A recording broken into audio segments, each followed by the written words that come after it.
All right, welcome to Social Distillation, the submarine still of the internet, where we attempt to drop the beat and pour white lightning straight onto your brain. What are we talking about today, Samo? We have Crossroads of Twilight, and I guess my bookmark fell out. So, what chapter are we starting on? It's We are on, Fail. yep, chapter 9, Okay, there we Traps. go. I And don't I know where hope your my. back is feeling good today because you're gonna have to carry me because I feel terrible. Well, we'll get it going. We'll get warmed up with the comments, but you were just laughing before we got on because you just saw the thumbnail I did for the Yeah, social episode. There were so many good ref memes out there, and so many of them could get you canceled, and it was great. It was awesome. what Uh, were the cancelable ones? Did they involve all the new female refs? the first female ref in a Super Bowl should work out just fine because girls are really good at pointing out where men go wrong. But there was another one. It said uh, first female ref says throws flag for something that happened 3 years ago. Uh, uh, that's actually somewhat fitting because we're talking about the chicks today. We've Yeah. got a Fail chapter and then some Elaine chapters. Oh yay, Elaine. This Yeah. is this. It's just this point in the books, man. Elaine, I know what he was going for there. Yes. It was one of those. You start talking and it sounds like a good idea at the time, and then you get halfway through your sentence and you're like, oh, that didn't sound as good out Yeah, loud as yeah, I that thought that it did in didn't my work out head. nearly as well. Yeah. Yeah. It's there, I mean there's good stuff in there, but it's kind of how I assume you and Scott read the Egwene parts is you know where it ends up. So even when it's good in a vacuum, you have to be thinking, ugh. Yeah, the only highlight of those parts is Brigitte. She's funny at times. She supplies a little bit of comic relief. I have a Brigitte spoiler thing. Remind me when we get there. Okay, Did let it? me. I was out on my after dinner walk last night, and something dawned on me that made me feel dumb. And I thought, why didn't I think of this when you brought it up? But there's something just so dumb Well, I and mean, so. she's married to Uno, so now that we know that, Please stop. for those that have resisted the urge to watch the series, that was a reference to that, and I hate myself for making it. And if the series was actually good and was actually faithful to the source material as a whole, I wouldn't mind that bit of fan fiction. I'd be Mm-hmm. like, okay, that actually works. Okay, Well, it doesn't especially if really it had work. played out like it kind of does in the books, where she keeps talking about him and being a well set up Exactly, man or exactly. whatever. But so it's like an Easter egg to the fans because she does that in the books, but then you don't get any payoff in the series like everything else in the series. There's just no payoff. Mm-hmm. Um, It's just we're going to try to shock you by killing pretty much a fan favorite character, uh-huh. and then we're going to bring him back as something even cooler. Yeah, That's probably what was going on in their head. Something to yeah. that, even with Oh, the same emphasis. what's a twist? Yeah, what a twist. All right, so do you want to start with comments? Yeah, except there's one spoiler comment we might have to skip over, but thank you for labeling it, Scott. Yeah. And if anybody's just into the first couple minutes here, and yeah, make comments yourself as well. The comments are actually the best part of the whole thing. A change in writing style. I have to wonder at what point did Jordan's illness begin to affect his concentration on this story? Mm. Yeah, that's something we've been kind of semi out loud speculating, and it. Yeah, and I was speculating on that last time, and I couldn't remember when it was announced that he was ill, but I think it was while he was writing this book. So that is something I hadn't considered before until we were talking out loud, and I think Scott may be onto something there that um I think he was diagnosed while he was writing this book, and that Mhm. certainly could have affected things. Yeah, and I don't know what his treatment looks like compared to something like cancer treatment, but I've trained people through cancer treatment, Mhm. and it's they're not bringing their A game every day. So No, and it's so it sounds silly if you don't, know the witchcraft of it of wait, his electrolytes are low, just drink some Gatorade. Um, yeah, it doesn't work that way. yet affects it, yeah, it's your muscles don't work.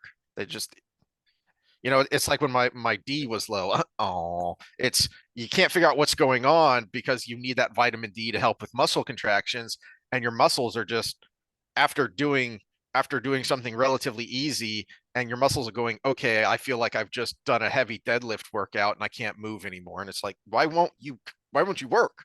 Yeah, and people don't realize what, they take some chemicals for granted. Like you hear calcium, all you think about is bones, right? Mhm. But the calcium pump is one of the final stages of a muscle contraction.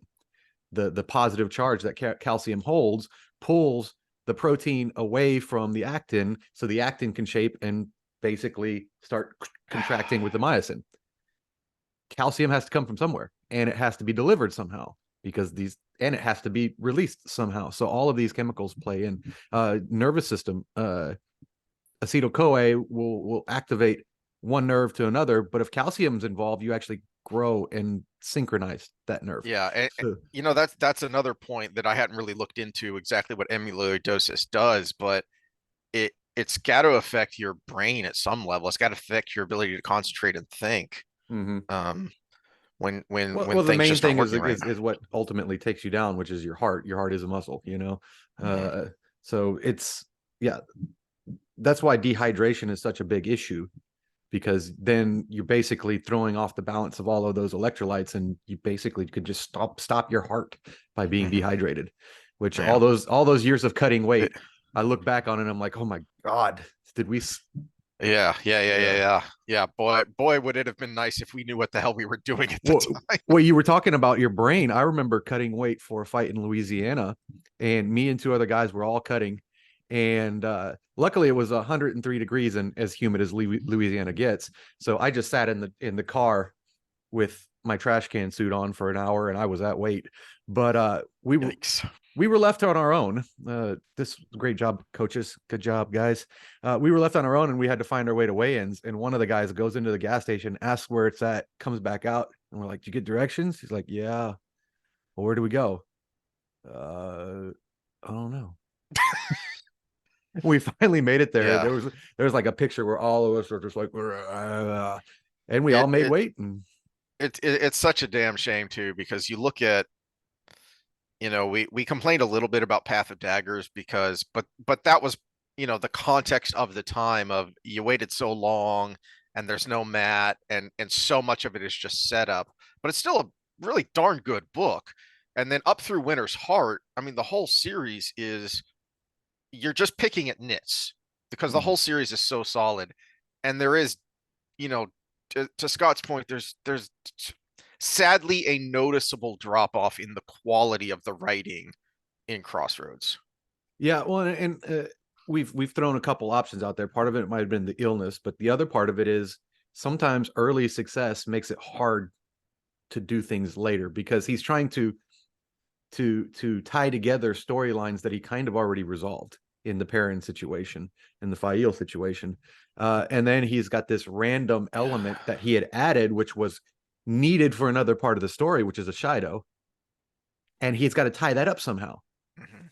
And he chose to do another parent storyline to tie that up, and then he kind of ended up getting kind of stuck, I think. Yeah. All right, moving on. What's the next one? Um, yeah, yeah, this is I think this is going off of my point of the lack of relationship drama.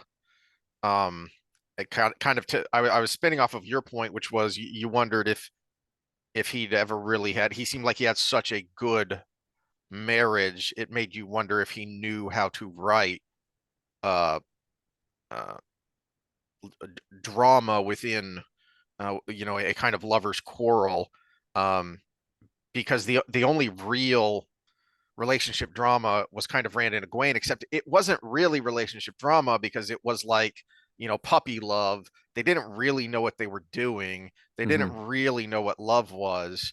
It was kind of an arranged marriage in a small town. So uh and you Yeah, see but that. he still does this in Eye of the World, describe Rand's inner thoughts and inner feelings when he sees Egwene, even just sees her in the village. Mhm, mhm. And you see there is something there Yeah. from Rand's side. And this is kind of a phenomenon, and I've really been mulling over in my head, something we may bring into our social episode, is one of the hard things is with today's day and age is we're living in an age, so it's that so many things that kept us together in real life aren't there anymore because life is just too convenient. These are all first world problems now, and without those, people are just drifting apart.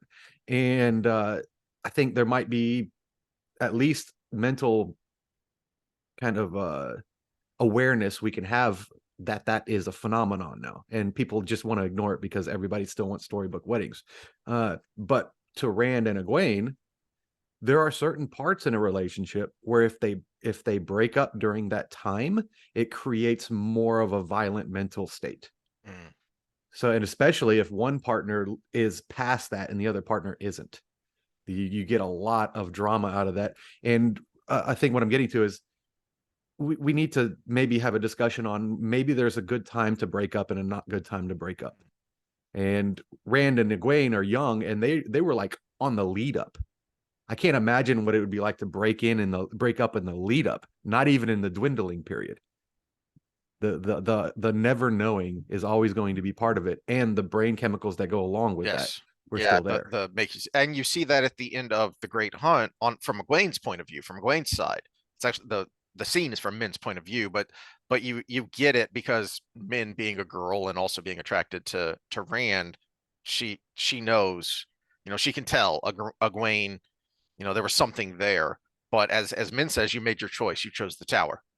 Mm-hmm. But and she did, and she doesn't exactly regret it, but there's still also that, that kind of FOMO or whatever it is, the what might have been, what could have been, the ultimate letting go of who you used to be, of your youth, because Rand was an integral part of her, not only childhood, but then her becoming a young woman. He was an integral part of that, and now she has to let it go. And there's going to be regret there. There's going to be a, what if?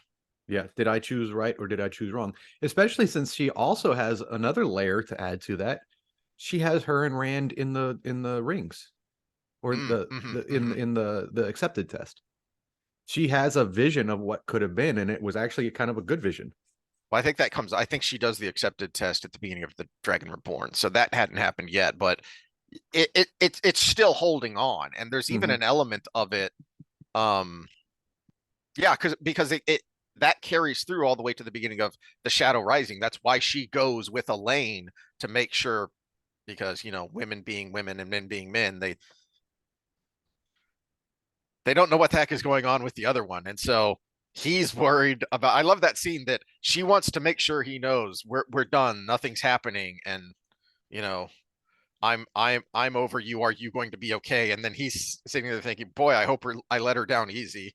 That that was, I don't want her to have hurt feelings.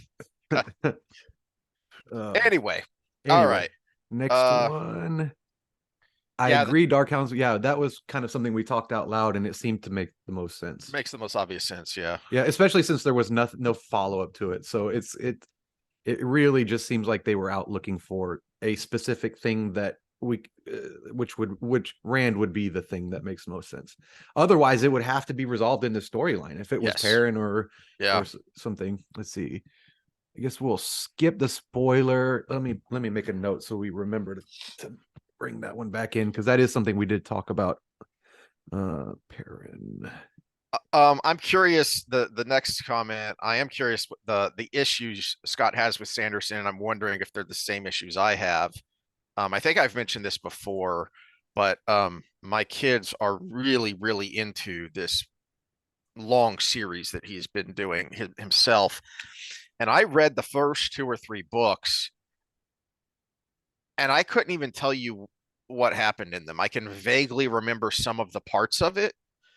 And so when my kids were, it was like they had been reading this and talking about this for a couple of years, and I went, "Wait, is that the series where this is kind of the magic system and this is going on?" Yeah, yeah, yeah. And I'm like, "Oh, I'd forgotten I'd read that. I can't remember anything about it." Um, because I do have some issues with his style. So that we'll get to that here in a couple of books, sadly. Um, Open. yeah, This is that's this right. is my this Yeah. is my issue with Sanderson. If he's on a podcast or something, he's doing this while he's talking. And that gives me a kind of a window to say, you know what, he might be a little bit about himself, just a little bit. Look at all these autographs I have to make. Yeah. Well, on the flip side though, it is fan service, and there's a reason his fans are really like him and are really loyal to him. Mhm. Um, so that's the flip side of that. The White Tower scene we talked about in this, whereas we'll get to that when we get to that. Um, people with 21st century sensibilities don't get Jordan because their worldview is twisted. So this was something I was actually listening to last night on the Nerdrotic channel, their Friday night live stream, and they had a guy who's, I think his channel's called Shadversity. He's an Australian dude, giant nerd, who's into medieval style weaponry and fighting, like the actual um uh styles and historical records and things of how these weapons were actually used. So he's big into that, and he was a big fan of the wheel time as well. And he was making the point that one of the many problems, and I don't even know that we got into it so much, that they go out of their way in the second season to make the bad guys not just understandable but likable. And meanwhile, the actual heroes are so shallow. And his theory was because these are people who have grown up with a twisted worldview that heroes and things that are heroic are, you know, white colonial patriarchy evil. Mhm. And so they don't even understand what it is to be heroic and why that has been celebrated for millennia in our stories and traditions and legends and culture. They can't fathom it. And so they want to make the bad guy, because the bad guy is the underdog, he's the oppressed. So their reflexive allegiance, their reflexive, you know, uh uh the reflexive fandom is to the bad guy. And of course, we've talked about this numerous times, but you want your bad guy to be understandable, relatable, to make him more real, but he's still bad. Well, I don't mind fleshing out the bad guys. I do. It actually, movies and shows that just have the evil person that everybody's fighting are just not very interesting. I mean, that's one of the things they did well with Thanos. You actually got Yeah. into Thanos's mind, and it was like, oh, I get what you're saying, but that's still bad. Yeah. You Yeah. know, Mindhunter did a great job of this because the whole point of the show is him trying to understand the bad guys. And you got him talking to Ed Kemper, and Kemper's talking about his childhood and how, and like just matter of factly, but it's horrible. And you're like, oh, I see how you could go crazy doing that. And then he says something like, and then I cut off her head and made love to it. And you're just like, and it just pops you in the face, and you're like, you're that, yeah, no, that's bad. That's bad. But you have a fleshed out version of where the bad came from. Yes. And you get that with Lanfear in the series, and we talked about that back in um Shadow Rising, especially because you get that little snippet of backstory where, wait a minute, and this is, was a big fan theory that I don't know that Jordan ever weighed in on, because he I think this is one of the things where he liked the mystery and liked the debate, was Myron Lanfear, was she forcibly turned because she was there when the bore was opened? No, this goes to what I was talking about earlier about people being in different places in their lives when it comes to romance. When that happens, that's where you get murder suicides, right? So that's exactly the trigger for those kind of things.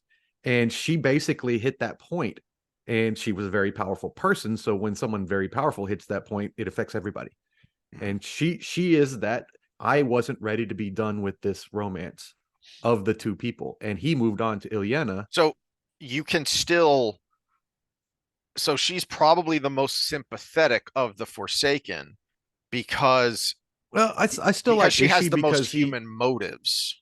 I still like Ishi because you can drive yourself crazy. He was the literally the staring into the abyss till he became it Yes. person. But see, I to me that doesn't make him sympathetic. It makes him understandable. But I Mhm. feel like with Lanfear, because her Well, I because don't, I don't, kind I of don't sympathize tougher with her either turn. because she's a crazy bitch. But Well, it's no, but the lover scorned, I think, is more sympathetic yeah. because it's more directly relatable because almost everyone's gone through that. Well, and it's a testament. It always it's the fleshing out. What it does is it gives you motive. When you just have big bad evil guy, you're like motive is evil. Well, what is that? What does he want? Money. Usually they say, oh, they're a capitalist pig. They want money or something. But no, give me real motive. We got lovers Mhm. scorn. We've got drove himself crazy philosopher. We've got Agenor who just couldn't resist the urge to do his experiments, and the good people labeled him bad because of them because they were bad, and so he ultimately just fell that way. Asmodean was probably the weakest motive of them all, but he's kind of like the Cain of the series, where he wanted to do the least work possible and get the most result. He's also a great example in this point because they both have those moments where you think, oh, this person's not so bad. So with Lanfear, you're starting to sympathize with her, and then you get that moment at the end where her face is contorted in rage and she's about to kill Asmodean. She's about to straight up murder Asmodean, Mhm. and Rand has to stop her. And then you get in the next book, you get a similar scene with as oh, he's not so bad. He just wants to play his harp in Live Forever. And then he tells the story about the man hanging off a cliff, clutching to a clump of grass. And Rand asks him, "Well, did you help the guy?" And Asmodean just kind of looks at him and then goes back to his harp. And you think, "Oh, that's right. You're a psycho murderer. Okay, yeah, I remember now. You're a bad guy." Yeah, and even Grendel, yeah, oh, she's lusty, so she wants to be bad. It's like, no, her problem wasn't the lust. Her problem was the fact that she could not take no to such a degree she uses compulsion to get it done. Mm-hmm. She Mm-hmm. likes to have the slaves. It's not the lust. It's not the giggity. It's the fact that she has to have complete control over that situation. Yeah. Yeah. All right. So we've got a couple comments here we might come back to, but for now, let's get into these Fire. chapters. I don't know what thoughts you have, but I don't have a ton. Um I will There's a say there's a little bit of setup here where you're kind of getting the ins and outs of the mhm. Shido camp. I And think realistically, yeah. I think the main point is that the wise ones, the way they're turning on each other, Hmm. because without that, you don't even this is almost an impenetrable camp, except for the inner rifts, which are caused by Savannah and uh the other wise ones. Tharava, basically those two camps The busky of one from yeah, right in the beginning, Sumerian. yeah, I Yeah. think. Anyway, And so this is where we get that scene where you were talking about where we're kind of overlapping the stories, the end of the last book going into mhm, this one, all the wise ones looking off in the distance because yep. something's happening. Yeah, and um of course Fail doesn't know, so she's just guessing here when she sees it.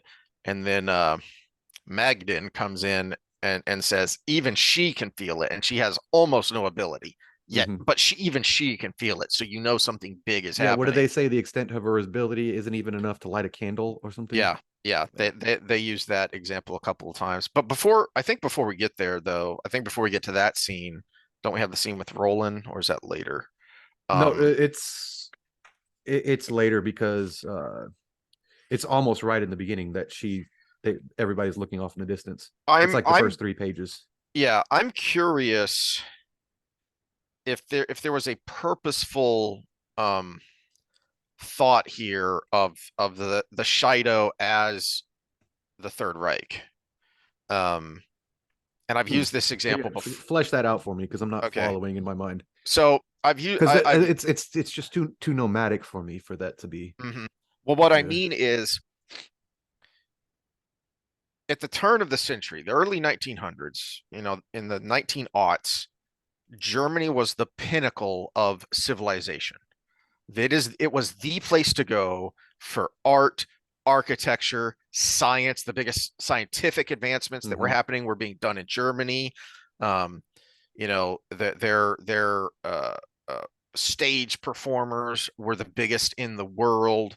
Um, they they they they were becoming the most modern, the fastest when you think about things like rail transport. And when we think of a modern city, that started in Germany.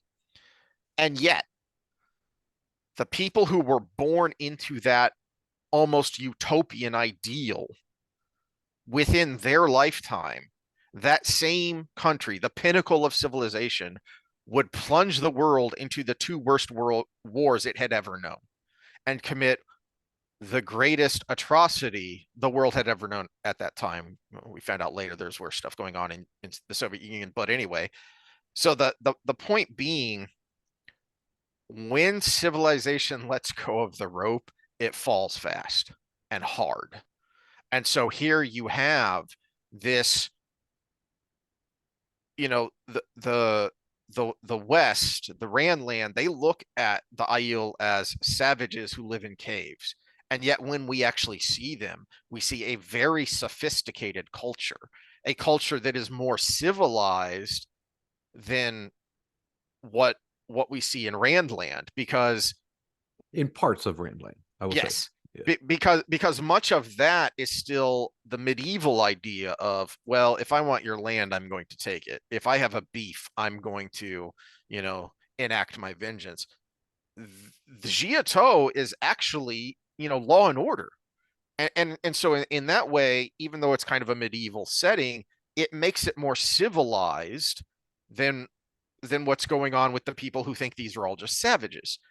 And so what we see here is, when they decide to let go of what held them together, what made them civilized, it gets nasty fast. And we see that with the guy who just picks Vale up and says, all right, I'm going to have my way with you. Yeah, this is where Jordan took a concept, and this is the scale made it less believable. So what he took was the concept of honor amongst hunter gatherers. Mm-hmm. So your tribal, your herding type societies like Northern Africa, especially. He definitely pulled from Zulus in the Aiel, Zulus and American Indians, but they're all tribal by nature. And here's how these honor cultures work: is or here's the basis behind the honor culture working. The reason why we can be so crooked now is because everything's so scaled up. Mm-hmm.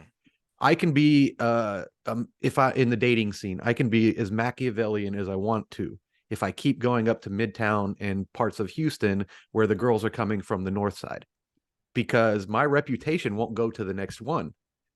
The word of mouth won't spread. I can meet new girls everywhere. Right. So I could be as one night standy crooked as I want to be for as long as possible because there's millions of people around me. Mm-hmm. That don't work in a 150 person tribe. You could be crooked maybe once, but you're not going to screw two people over without word getting out, right? So that's actually the netting that helps these honor cultures. This is where Jordan took that concept and he made a whole culture out of it. But the problem is that culture, now we got 70,000 people in one place. Well, pause that for a second because the dog wants out, but I've got a rebuttal to that. Okay. Sorry for that hiccup, but it gave me a chance to put up another book. Bad Men, the roots of sexual deception. But what's interesting is it's the men are being bad because the women are being bad. Mm-hmm. See, so I think you're right, but I think this is another instance. No, I'm just giving a historical, real world basis for that kind of culture. No, but this actually plays into this because if you want to think about it, the way we're first introduced to the Aiel, yeah, it's bigger than just a 150 person tribe in each place. The holds are bigger than that. They're kind of mini cities, but now we've got 70,000 in one place. No, but I think this is another instance where Jordan, you've talked about this, he either knew it because he was well read and knowledgeable, or he was just such a good student and philosopher of human nature. He just got it intuitively, because I think what you're talking about is what we see with the Shido, is where their tradition came from. It was when they were much smaller. It was when they were basically hunter gatherers, but it became so ingrained that it still worked. They were still able to perpetuate that because they basically, with the wise ones especially, but then also with their clan chief system, they created systems to keep that reinforced. But the people themselves were so far separated from where that had come from that that's what made it possible for them to lose it, for them Yeah, to well, forget it, because and it was, I it don't think they wasn't. forgot it. I think they're because you see glimpses of they're trying to have their cake and eat it too. Mm, They're trying to follow Jito, but they're doing bad things. And they keep making excuses. It's the dissonance. Oh well, that's because it's a wetlander Gaishan. mm. Well, the fact that you have a wetlander for Gaishan in the first place Yeah, is already exactly. wrong. You Well, know, and you get that with a couple scenes here that are kind of linked. I think the first one is, yeah, it's 245 in the in the hardback. hardback. Okay. When Fael is talking to, it's either Bane or Chiad, and Chiad, she says, because so Fael says we would get a lot farther, we would make it easier to escape if you came with us, and she says, I will help you as far as I can because it is not right for the Shido to hold you. You do not follow Jiatou. I do. If I cast aside my honor and my obligations just because the Shido have, then I allow them to decide how I will act. I will wear white for a year and a day, and then they will release me, or I will walk away, but I will not throw away who I am. So she still gets it. Mm-hmm. You know, Well, she still gets it. She still follows it. yes. So we're talking game theory now. She is playing the game still. She's scratching the back in Prisoner's Dilemma, while the Shido are stabbing you in the back. And that's the problem with the system. The system created a game that the only if you keep following it after somebody else breaks it, then you're going to get screwed.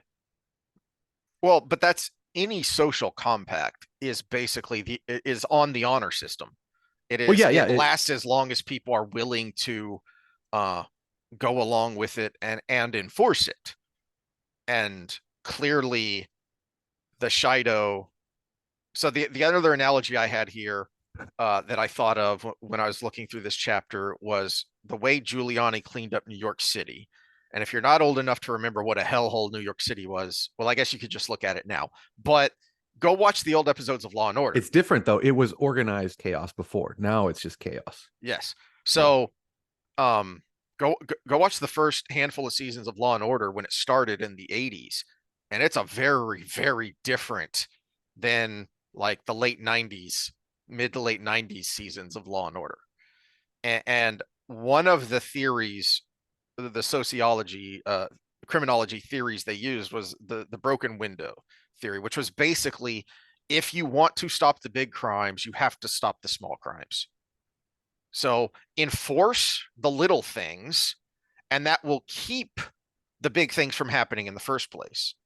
And so there's no uh there's no enforcement of the little things. And to your point, it's just chaos now. So Chiad is clinging to that tradition, whether she fully comprehends what it means or not. Um, but the Shido are letting go. And the connected scene here is just a few pages later, where this guy Nadric just picks Fael up and says, "All right, you're coming with me." What is it? She just "You are very pretty," he said, putting himself in her way, and then he just picks her up and starts carrying her off.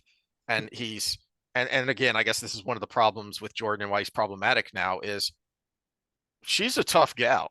We've seen her fight, but this is a big dude who's lived his whole life as a warrior. She's like you picking up a cat.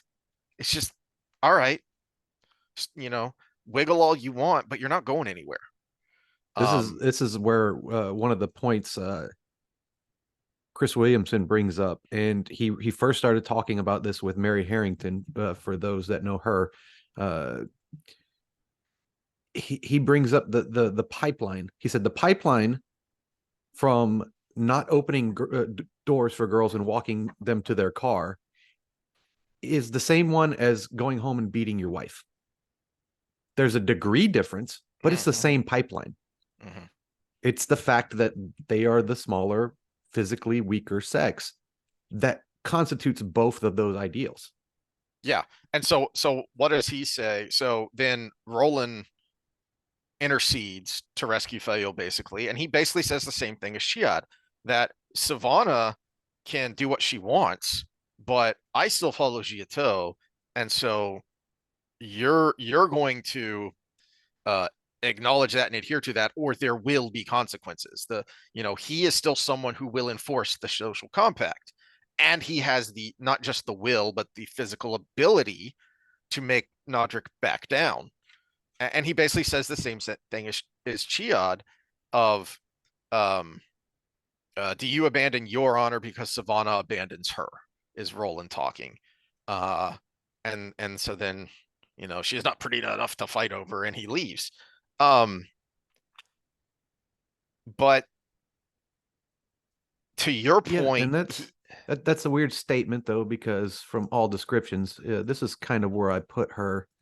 I'd put her about right here, right on that edge of crazy, and right at the top end of the fun zone there. Maybe in the date zone barely. Definitely not wifey zone. That's for sure.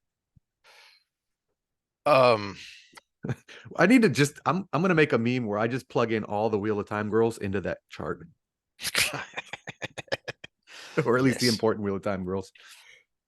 But to your point, he says this and he's enforcing the social compact, but you already compromised yourself because you took her guy Shane in the first place, and that's wrong. So you're standing here telling this guy, "Hey, just because Savannah abandons her honor doesn't mean you can. This one's my guy Shane." Well, but you're she's not, because she doesn't follow Giotto. So you've already compromised yourself. Yeah, well, not only that, they kind of allude to some things, but with Roland speaking out loud to Fail, but you never get a full explanation of why doesn't their toe to their original clan take over at some point? Yeah, yeah. Which, well, we'll get there when we get there, but it eventually does. But it's too late. Because But I, he does mention that he has toe, uh-huh, uh-huh. but why? At what point does that toe overpower what would be your Exactly. toe from leaving the Shido who aren't following Giotto? So yeah, it's a very complicated system. And I think it's a matter of comfort. He is comfortable with this. There's a degree of compromising himself and his honor that he's comfortable with, whether he acknowledges it or not. And then there's a point where that line gets crossed. And so right now this is a line. And so he won't cross that. And he will make sure, that Nodric here doesn't cross that line with his guy Shane, but he's still willing to cross the line of making her guy Shane in the first place. But you see what the point I was making earlier about civilization letting go and falling hard and fast. Nadric just says it out loud here on the bottom of page 247 that this is the new way. Savannah takes what she wants, and I take what I want. It is the new way, and that's the Shido as a whole. Why that's why they're more and more willing to follow Savannah, because they've just let go of what made them Aiel in the first place, and they've rationalized it to themselves and decided, nope, this is the new way, and I'm cool with that. I had another World War II analogy actually, because this was in my head because of the World War II channel that I watch. A few weeks ago, they had an episode on this of um. So after Roland leaves and Alejandra comes up and they're talking, um, and she very unsubtly says, basically, hey, if if a little hanky panky with this guy gets us out of this situation, what your husband doesn't know won't hurt him. And it's I suspect that this was supposed to be shocking, and like initially you're supposed to think less of Alejandre, but as the situation goes on, you see that some of the other women are doing this because they don't really have a choice. Mhm. And it made me think of the way women who were collaborators with the Nazi occupiers were treated after the Allies liberated those areas. Um, and collaboration could have just been sleeping with a Nazi. Well, what else are you gonna do? I mean, you're a woman, you're on your own. These are the weapons you have, and you're trying to survive. And so the way they were treated afterwards is pretty damn shameful when you consider the hard choices people had to make in the moment. Mhm. Yeah, and I hate that this became a problematic part because of things like that. Because people do it all the time. And It's actually more the norm than it is. yes, It's just people don't want to say it. I mean, I'll give you the modern extreme example. Go to a strip club. well, people are saying it more and more now, where they're openly saying, "I want a sugar daddy." Yeah, You yeah, know, yeah. so it's less and less. But I mean, but that's what it is. Yeah, the girl in dating bio says, "I love to travel," but doesn't have a job. Yeah, there's a way. Oh gosh, I have a meme for that. This might be the Well, meme for this episode. the other point on your point is that it's not like he's endorsing what's happening here. He's simply saying the world is brutal and terrible, and this is just what is. Well, and that's the thing. He's the reason why he's technically problematic is because he doesn't overtly say this is wrong. Mm-hmm. He's actually saying this is kind of what these people are having to do.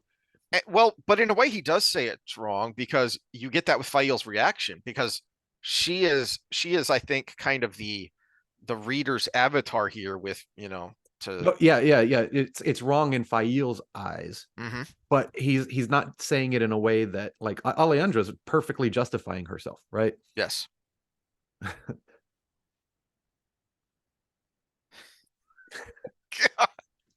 Yikes.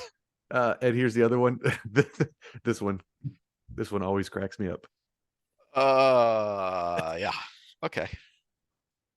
And then this is the one that pisses me off. I can excuse Gawain apologists, but I draw the line with Roland apologists. Feminist looking at you, and it says you can excuse Gawain apologists. Okay, yeah, we all laugh because we're not Gawain apologists, but Roland is. I don't have to apologize for Roland's behavior, and we'll get more into that. I will defend Roland until the end of this book. He is acting as honorably as he thinks he can within the system he's in the same way that Oleandre is acting as best as she thinks she can with the situation she's in. Well, you use the tools at your disposal, Hmm. and in this case, she knows a tool that will make her life a lot easier. Just like if I had a shovel, I would still use it. I would dig a hole that I needed to dig with the shovel, even though a backhoe would do better, right? Hmm. You use the tool you have. Yep. All right. Uh, and then it ends with her strung up naked and Roland being nice, but apparently he's still a monster.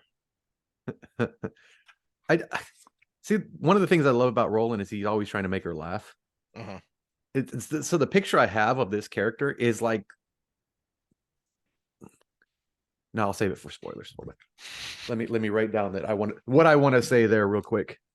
Yeah. Well, this episode, I mean, for crying out loud, the Roland hate, given what he just did, and then he says, "Look, I didn't do it for your gratitude. I don't want your gratitude. I want you to be happy. I want to see you smile."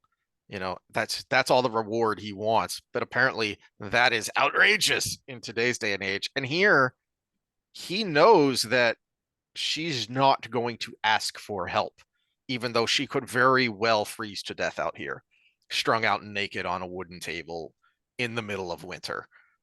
So he's just going to sit there. He's just going to put the lantern there because, he's getting old now and his bones don't like the cold. He's not used to the cold. I'm just going to sit here and hang out, because I know you wouldn't actually ask for help. Yeah, and He's being as gentlemanly as the system will allow him to be. This is a continuation of Scott's comment of 21st century sensibilities versus this is why we get songs like Baby It's Cold Outside canceled. What, we're not allowed to be charming?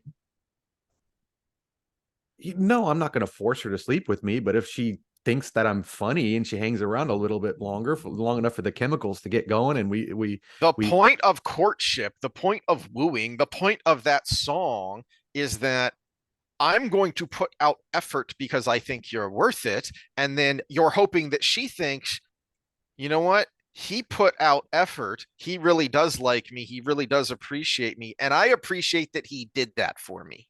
And it's still there. I just was listening to Date Psych yesterday. Great follow. Geez.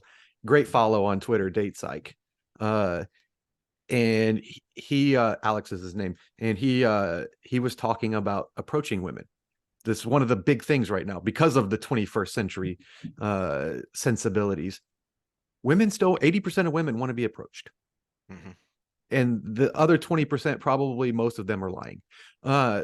But you now have, because women aren't approached very much anymore, you have a 50% success rate or above to at least get a number. It was like 70% just to get a number, 50% to go on a date, and 30% to actually sleep with her that night or something. Then 30% is a great batting average, right? If you're looking just for even the sleeping with.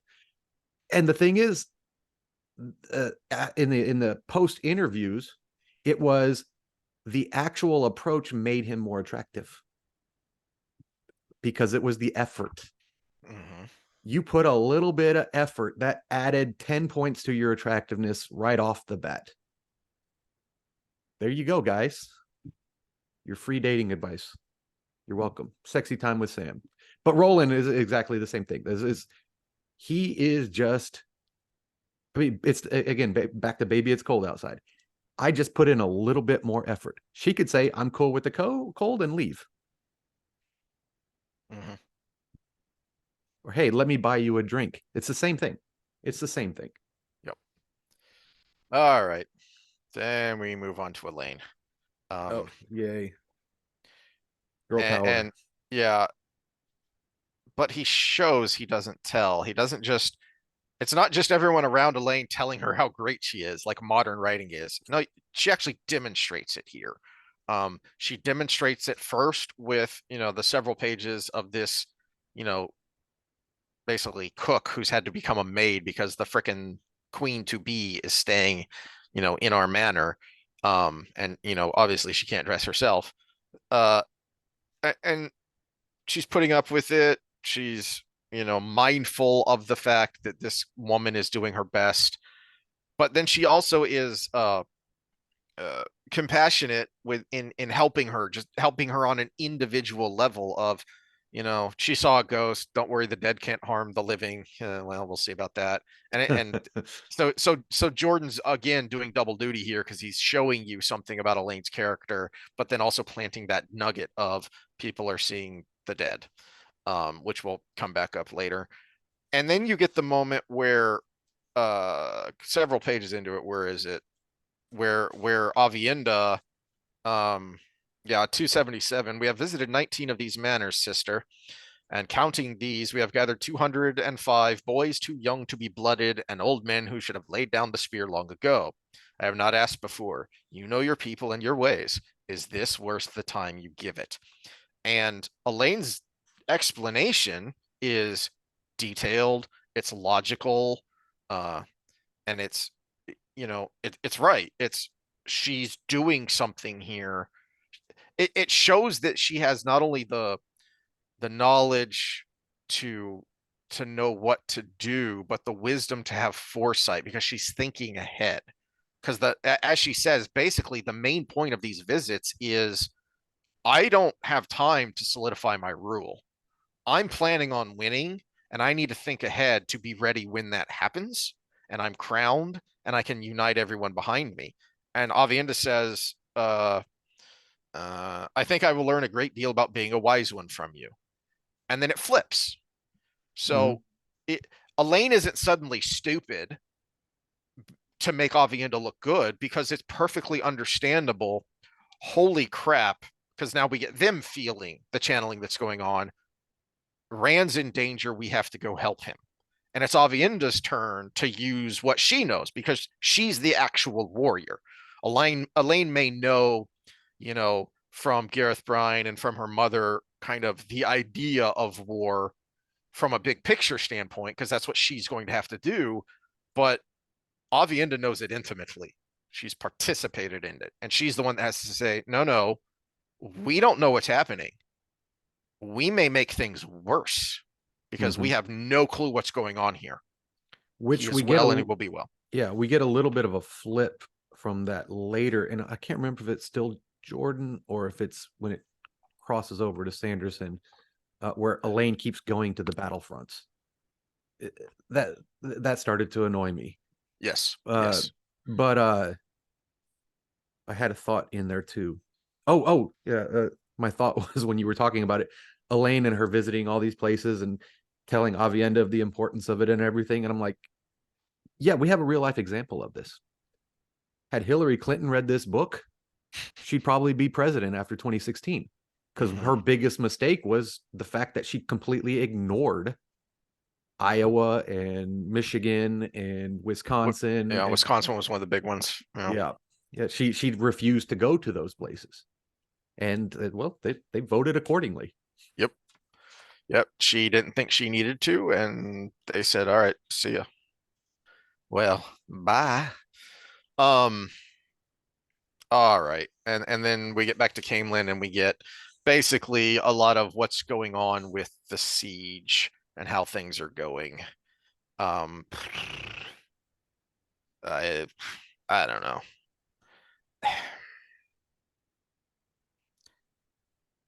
This is one of those things where like um I think I've used this example before. I appreciate Zack Snyder as a filmmaker. I don't like him because I don't like most of his movies. So Remind me some things he's done. he did 300. He did Okay, I most liked that one. recently. Yeah, most recently it was the DC stuff. He did Man of Steel and Did Batman he do vs Sin Superman. City? I don't think he did either of the Sin Cities. Okay. There were a number of, because the way they did those is the different kind of vignettes were done by different directors. I Hmm. know Robert Rodriguez was part of that. I don't think Zack Snyder was. But uh he has big ideas and he has good intent. I just don't think he executes it. Well, I I liked un 300 because you have to go into the movie with the right mentality. It's not going to be a historical documentary I'm of watching a comic book. yeah. I'm watching not only a comic book but a very over the top graphic novel. Mm. Exactly. And so I appreciate what Jordan is doing here, but these few chapters in and of themselves are okay, but I really think it's hard for me to read knowing where it ends up. And a big part of that is Elaine's storyline and the fact that I think we've said this before. The big problem with Elaine is she never learns her lesson and she never really has to learn. Well, no, that's not true. There comes some points where she should learn her lesson and it has dire consequences in the end. And yet, even at the very end, I still don't think she ever shows any sign that she has been humbled and that she has learned. Whether you like her or not, Egwene pays for her decisions. Um, and she has moments of reflection and contemplation. You can think she makes the wrong conclusions from that contemplation, but she does it. She has those moments. We see them. The next book, I mean, it's basically all that with as far as Egwene is concerned. Uh, Elaine, I don't know. What are your thoughts on it on these chapters? One of those that I kind of try to skim over when I get to it. Yeah.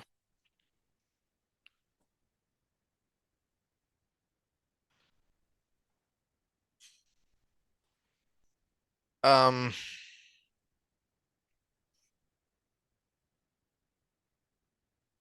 I got nothing. I was like, all right, they're in a vacuum in and of themselves. They're interesting because you get a nice mix of the, it's what made Game of Thrones initially so appealing is you have this nice mix of political intrigue, but with some action going on.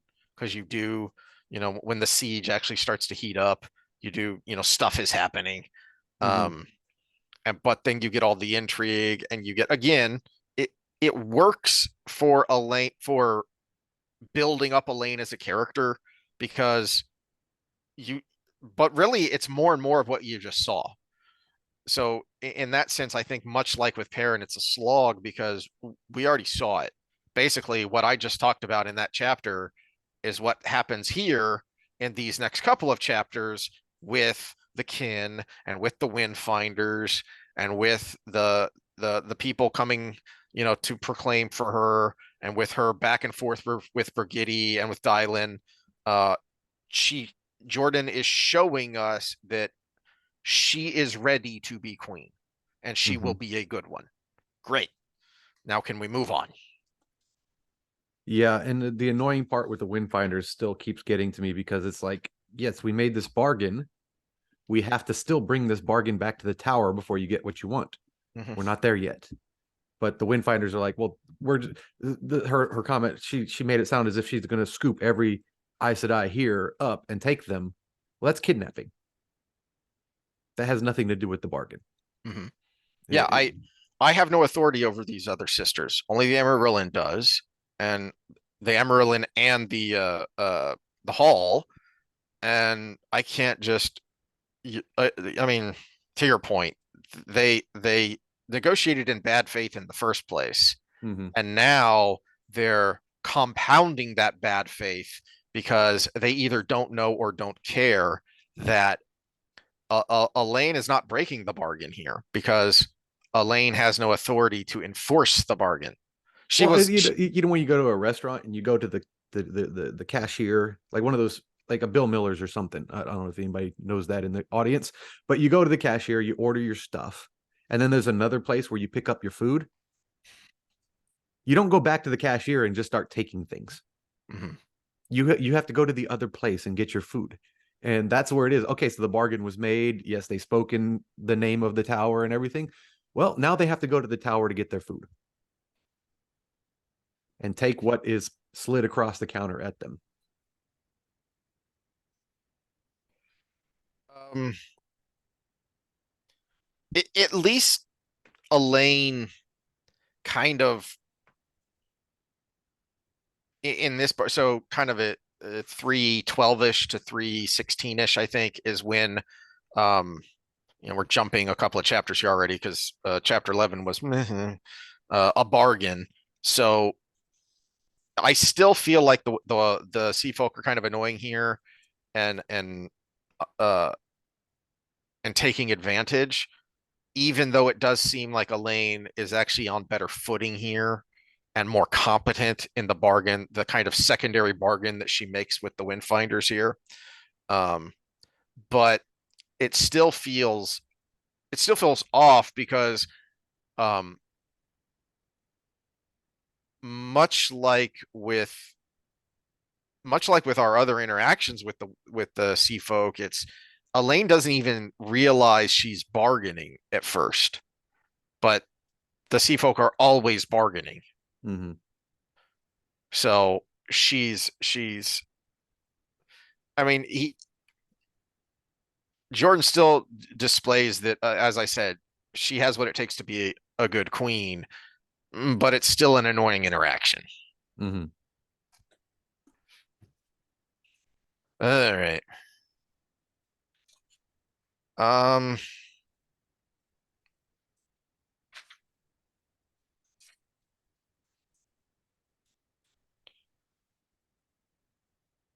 chapter 13, high seats. So this is when the kids come in, isn't it? Um, The kids. What am I forgetting? so page 326, Dylan has been out recruiting and she has brought back the high seats of several important houses, Oh, yeah, but yeah. they're Okay. all teenagers. And so, And uh, and and this actually, I mean, this feels like Game of Thronesy mhm. here. It's like that was kind of like a plot twist they would have really thrown in there. It's like, oh, yeah, you got to deal with these kids, and they're all little spoiled brats. Yeah.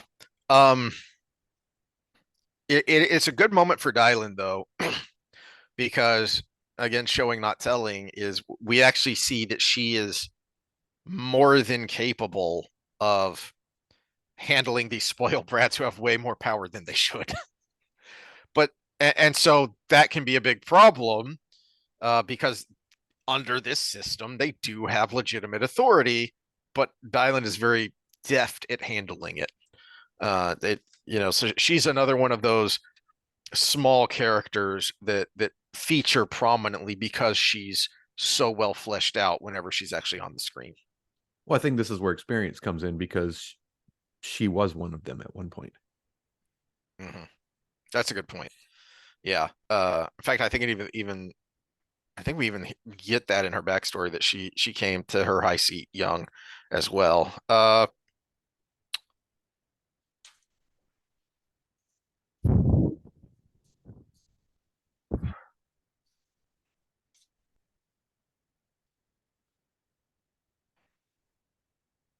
So 333 at the bottom is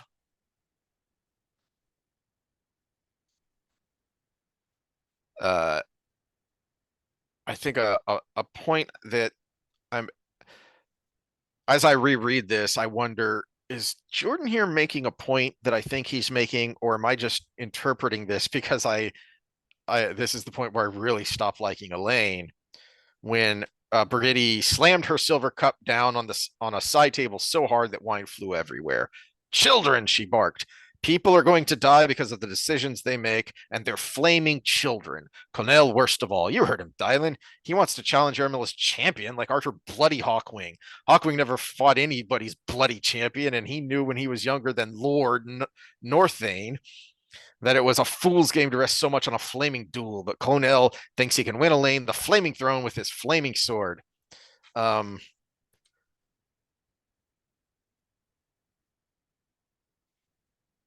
I kind of read into that a little bit of an indictment of Elaine as well, Mm-hmm. because yes, she is older than these teenagers, but not by much.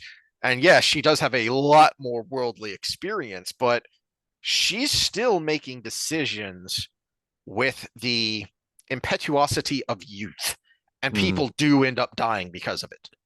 Well, and add another layer, the semi-volatile nature of the female mind while she's pregnant. And we get that from her because she has these moments where she has to, use as much willpower as she can muster to not get emotional, to not get weepy, you know, um,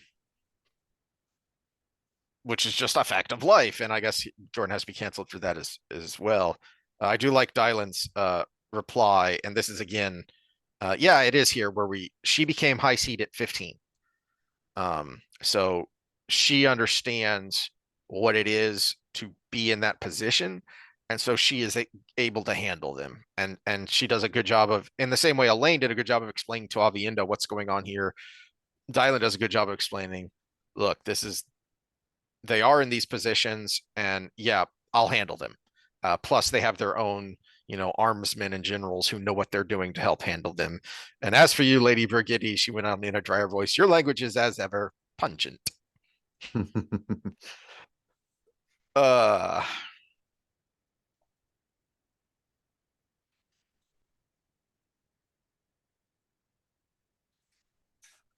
and then we get chapter 14 with some more Game of Thronesianness with Hallwyn Nori, the first clerk, and Reen Harfer, the first maid, who have kind of become, impromptu ball wearers. They're now also her spy masters, which I don't know why it took me so long to make that connection.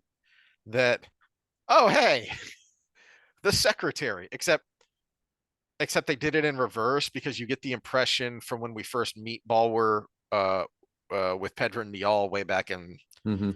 is it Fires of Heaven, I think, or Shadow Rising? I don't even remember, but it's pretty early on. He is the secretary because he's the spy master, and Mhm. that's basically his cover. They are the secretary and the first maid, and they become spy masters just almost by accident. Uh, but it works. And so there's an amusing symmetry there that took me a while to notice. Um,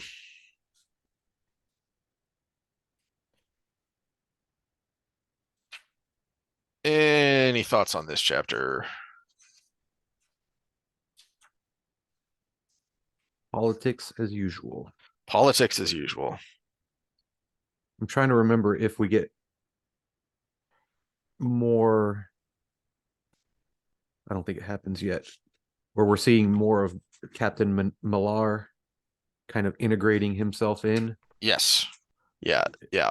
So he's trying to kind of push himself in, and we already know that he's bad news. Yeah. Um, But it's also a test. This is exactly what we're talking about with Elaine, though. He's bad news, but she made a very emotional decision making him close because of the things that happened. And he was taking advantage of her youthfulness in that. uh,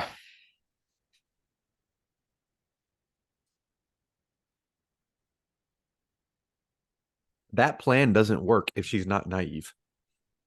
yeah, that's true.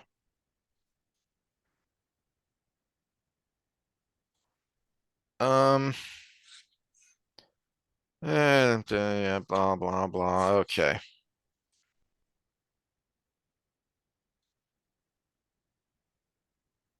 Oh, then we get into the other camp, right? We get a little insight on the rebels. Or I guess they're not rebels since there's no actual queen yet, but Yeah, technically, theoretically, let's stop there and get into that more next time, if there's anything to say, and hopefully, man, I thought we got back to Matt, but no, we've got some yeah, we got some time there. I think we go to Egwene. I think that's what chapter 16 is. Yeah, we finally get back to Egwene and the Rebel Aes Sedai, uh, which isn't too bad because we had a lot of Lord Gareth and Sawan in that, which is kind of the high points of her storyline for me, or at least it kind of gets that way. Is those two characters? So we'll get. Well, you know what? Let's just. There's not much in chapter 15, but uh, well, we my get to kind of we get the rebels, but then also we get to what I was talking about with Mellar, kind of basically yes, giving us the up and down of how his yeah, that progress is going. that's right. I forgot that's how the chapter ends, doesn't it? Mm-hmm. Is with a switch to his point of view and what the little cell of dark friends is doing during this siege. And I mean, nothing by accident. I kind of feel like the switch here to Aramilla, is it? Mm-hmm. Yeah, that that she's really looked down on as a ninny, as a nincompoop, as someone who's not too bright. But that's partly because she too is very young. Mm-hmm. I get the impression she's older than Elaine, probably in her 20s, but like early 20s. She Yeah, does because not strike me as being she's very already old. married. Yeah. Yeah. Um, Is that the one that has Jared as the husband? I I can't remember if it's her or if it's the one who's I Jared can't is remember a which one is her and which one's the captive and yeah. the hostage basically, not captive.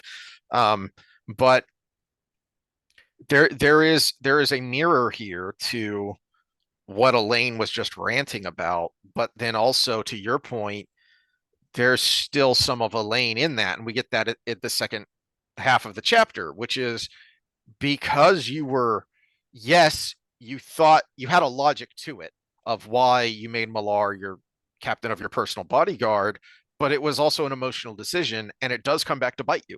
Mm-hmm. Uh, Same thing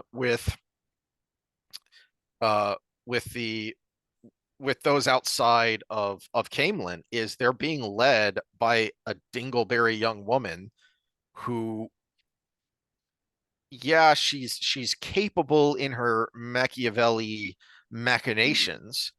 That's why she's in this position in the first place, but she's still vain and inexperienced. Very vain, as we find out the more we see her, the more we get out in that camp and in that storyline, and that comes back to bite them. Um, the people who are following her in a big way. But the same thing with Elaine is bad things are going to happen, and we see that here with what's going on right under her nose, which is it's another point that Phalion is someone she's been following since really since the Great Hunt, Mm-hmm. because she was part of Leandrin's group. So we didn't know that at the time. We didn't find out these names until later, but it was all linked to what happens in the Great Hunt. And then from the Dragon Reborn, she's purposely following her. And now here she is, it's come full circle, and she's right under her nose, you know, conspiring to take her out, and damn near does. Any other thoughts on that? And then we can, Nope. Nope. I think it's time for spoilers, right? yeah. And so we'll get to Egwene next time. And I always feel like there's more Matt in this book than there is. And then I reread it, and it's you get that chunk of Matt chapters early on, and then just where'd he go? Uh, but I think he pretty much disappears until the end of the book because I think we have a Yeah, big chunk. I'm looking ahead real quick. I think we have a big chunk of Egwene chapters, and then I think we get a little bit of Rand, 28 is the next time we see him. and then we finally get back to Matt, and then I think it ends with Rand. Yeah, yeah. 20 Yeah. chapter 28 is the next time we see him. We gotta Uh, get through some more Perrin before we get back to Matt. all right. So what were our spoilers for anyone who's reading for the first time? Go away. What were our spoiler things? You said something about Brigitte. Well, let's do the one from Oh, the comments first. let's do that one first, and then I'll rant about the show. Yeah, so Perrin and the hammer. Yeah, this is one thing that I understand the whole point was about Mhm. uh the power wrought weapons and the rekindling of that ability. It just seems like the way it was written though was let's have this cool moment. And I think the irony though is he smithed a hammer to kill things. Yeah, to your point, that's it was just a tool, and then you just made a different tool, and you're being a tool. But to No, I think Scott's, it would have been better if he had smithed an axe from the hammer that he's been killing people with. And I think that would have been a better moment. I'm going to build something, but there's a battle ahead.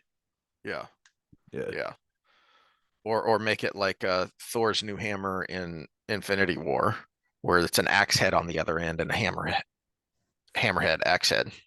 Yeah, I think there's a lot of stories like that, and I think Jordan he Yeah, pulls from but a lot but of sources, but at the same time, but there's also symbolism there of combining the tools, combining the two parts of his nature, which is really kind of the point of Perrin's arc on a personal level, is accepting those parts of his nature, and he kind of does it really early on, and then he starts fighting it again. Mhm. which is Well, annoying. does it specify? Does it? How does it detail the hammer itself? Does he make a war hammer, or does he make a just like another smithing hammer that he fights with? I think he makes a warhammer. I don't remember exactly how it's described, but I mean, Because maybe if it was blatant enough that he just realized that this is a tool of war as well. You know. and that's kind of there in his speech.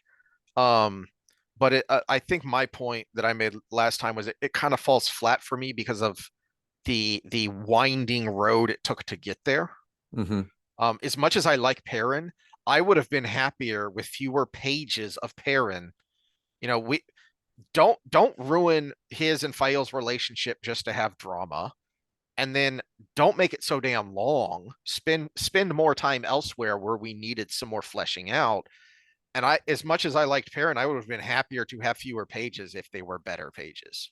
Hmm. And that's an example of that, is that it fell flat, because that scene fell flat because of the twisting, winding, looping back on itself route that we took to get here.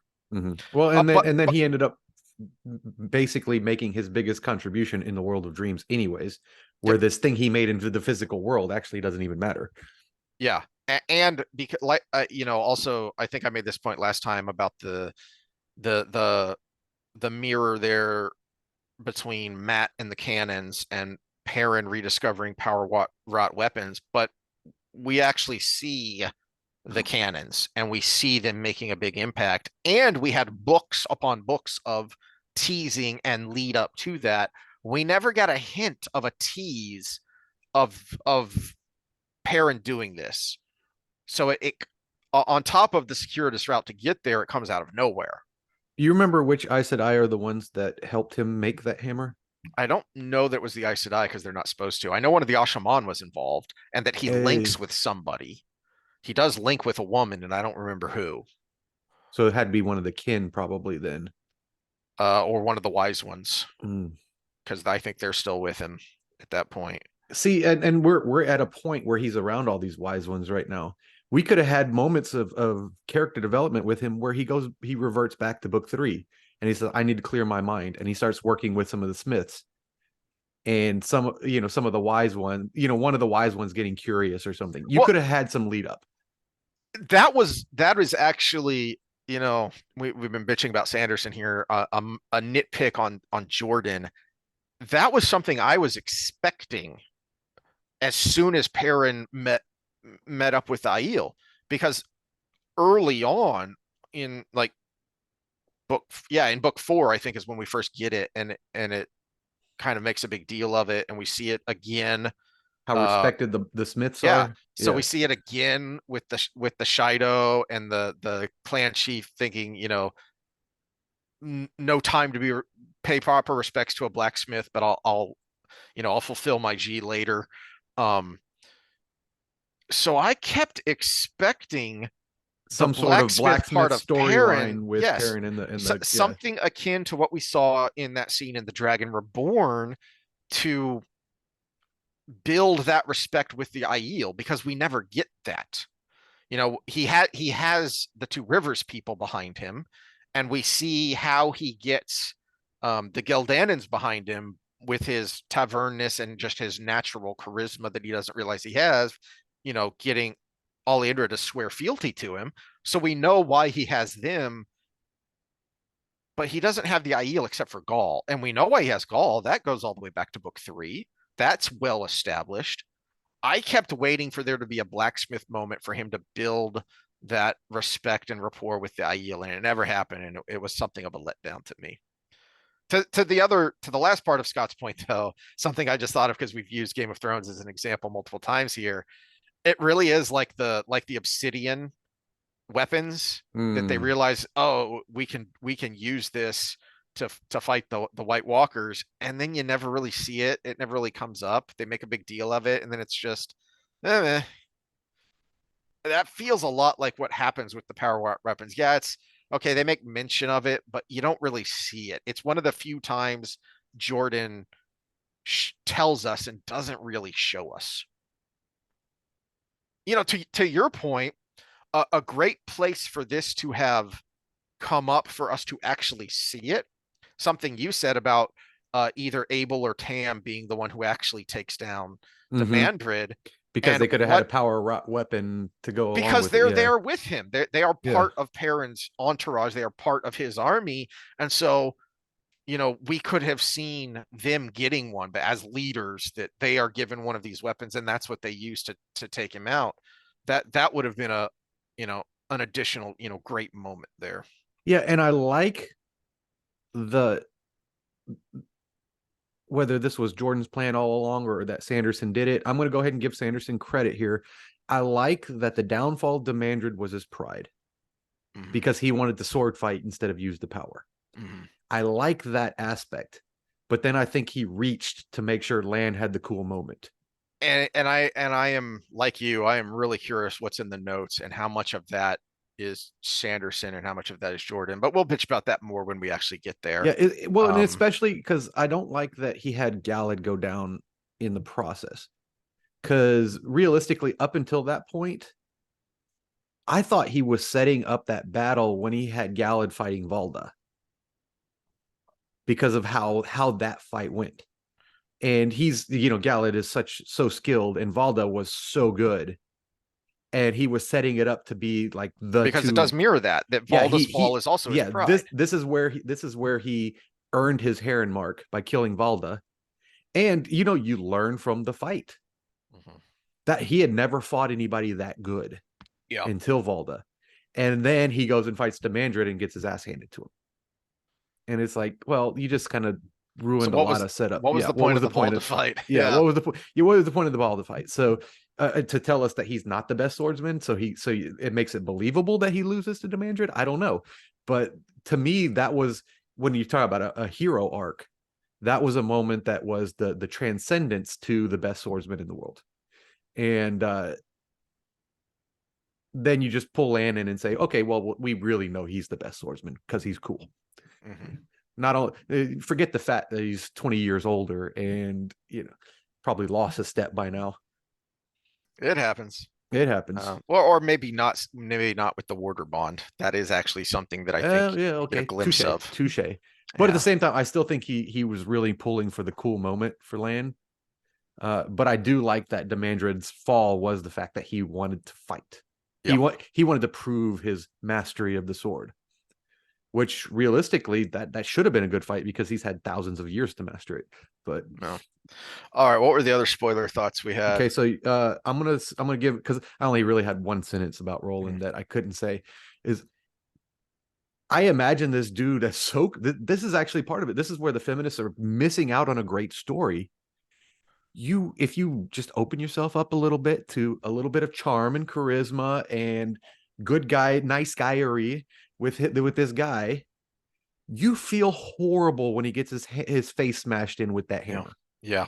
Exactly. You're supposed to. If you Yeah. hate Roland from the beginning, you're like, yeah, Perrin bash his face in. It also doesn't. What happens after makes absolutely no sense with, Mm-hmm. because then you're going to hate Fail and the other women of, why are you sorry that the bad guys got killed? Because they weren't. They were with the bad guys, but they weren't bad men themselves. That's why you're supposed to feel regretful in that scene, and you're supposed to connect when Mm-hmm. they have their kind of little ceremony in the woods where they're trying to let go of what and trying to come to terms with what happened to them. Well, and that's a scene that I love in these books that Jordan has so many of and we were talking about the Forsaken earlier and fleshing them out, but also there's the other side of it. That was a scene where a horrible thing happened, but no evil was done. Mm. Because Perrin was just saving his wife. You absolutely understands And parents' rage in that moment. what Yeah. Roland thought he was defending her. Mm-hmm. Yeah. It is. If you have those 21st century sensibilities, none of that is going to work. None of that is going to make sense, and none of that is going to be impactful. But into the segueing into the ranting about the show, that's why the writing sucks, because if that's your mindset when you read scenes like this, okay, now it's your turn to write your own scenes or to adapt, these scenes. It's going to be awful. there's going to be no connection. There's going to be no heart there. As we said ad nauseum, I mean, even some of Ishii's scenes are kind of crap, but just pulls it off. He makes it work Mhm. because of his delivery. You know, uh, really the only really well written scene that I can think of is that opening scene that I thought was going to be terrible, and oh no, man, that was actually good Oh, where the with the Trollocs with with the the little girl? Trollocs. Yeah, Yeah, yeah, yeah. so that was That was actually good. well written, but in the delivery was just perfect. Um, but I mean, speaking of a hell, terrible that show, little girl was a better actress than all the other actresses in there, except for maybe O'Keefe. that's a good point. Yeah. Yeah, that's a good point. Um, all right. Oh, and Leandrin. So She's awesome. I don't know why this didn't dawn on me before, but You talking the Brigitte spoiler? yeah. Yeah. Okay. They stole Brigitti's moment from the finale for Uno. That's all they were doing there. She dies just in time to be resurrected by the horn. So they basically just they stole that moment because they thought they were doing something cool. Okay, but assuming this series actually goes to the end, you're going to get to Brigitti's death and you've already done it. I don't know why that didn't dawn on me when you pointed out, yeah, that was supposed to be an Easter egg. He's supposed to be Guidel Kane. And it didn't dawn on me. Oh, for crying out loud. And because of that, you stole Brigitti's moment. You stole her death and just transferred it here in your own little fan fiction. This goes back to one of my main theme points every time we talk about the series. I think they're writing it not expecting another season. With every season, they're With just every assuming it's their season, last. yeah, they're just assuming it's their last. Uh, okay, well, we want to do this cool thing. If we get another season, we'll figure it out. Yeah. That's a problem for next season. Me. Yeah, exactly. Just kick that can Ugh. down the road, and it's freaking Mitch McConnell going. It's uh that's all I wrote down. Did we have any other spoilers in the No, the only other one that I kind of put a pin in was the White Tower scene with Egwene and Perrin, and he knocks Oh away the. yeah, he does. But Because I remember you talking about it, and I was thinking in my head, I think he says the word weave. yeah. But I mean, to the point, I think we see Egwene in the dream world unravel or knock away weaves using her dream powers, her ability as a dreamer, but she's got it in her head that Balefire's different and scarier. And to Perrin, it's just, I mean, it's like everything else here. It's mind over matter because Mhm. everything in here is mind. Which is the Perrin that we expect to see now. That's the problem. Yeah, Is yeah. Yeah, you had this thing that was probably already written. Jordan probably already knew that scene was going to happen Mhm. because he's been integrating the power in the world of dreams since the very beginning. Yeah. I And mean, it's, we even got this in this book. That's part of the dead being seen now, is that yeah, blurring of the lines between the world of dreams and the real world. which you don't get. And I think one of the reasons it took me so long to get it until you said it is that how many times did I reread this series before I got to the end? Because it's the end that really uh encapsulates what you've been talking about kind of since the beginning of the importance of the world of dreams in this whole series. Well, And look at the whole metaverse that they have. Is It's the wheel of time weaving the pattern, right? ta'veren, the whole concept of ta'veren is that is a stronger thread in the weave than everything else. So a pull on that pulls on a lot of things. mhm, Then we get those fast forward. We're talking about the people tied to the horn. They're tied to the horn because they have a stronger thread in that pattern, and so they're a part of the overall pattern. They're not a weak little thing that you can just it fuzzes out and you just burn it off and it's gone, right? They are an integral part of that weave. They're part of they're the gold thread that's in the design. And that's why they're so strong in the world of dreams while they're waiting for their next life.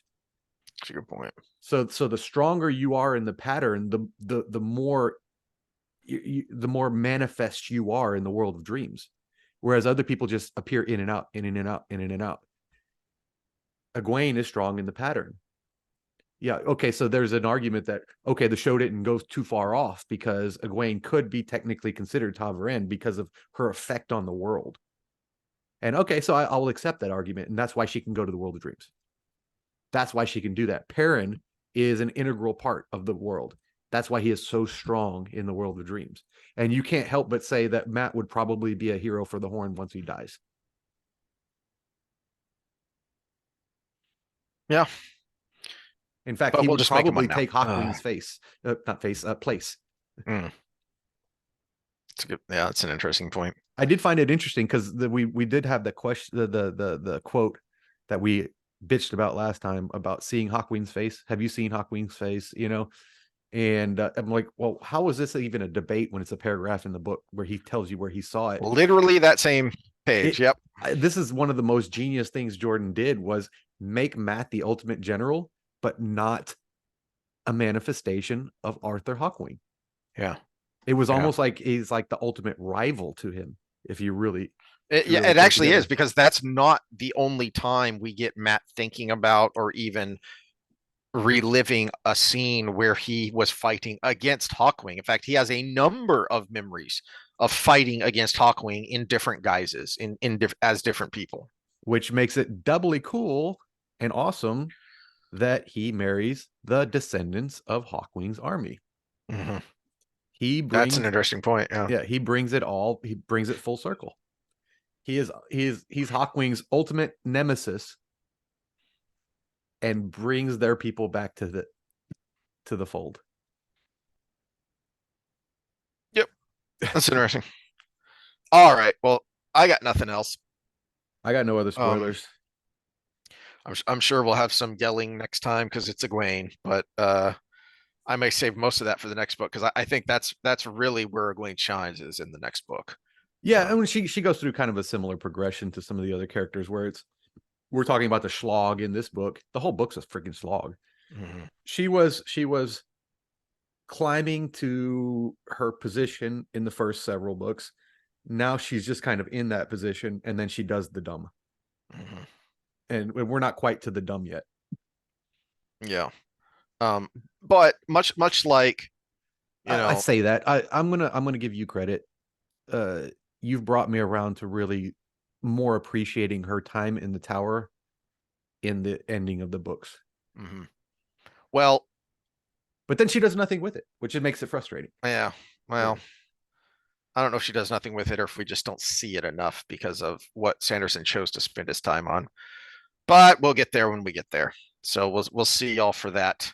I have no idea what we're talking about on Wednesday, but if anyone tags along for that, we'll see you then. All right. Later.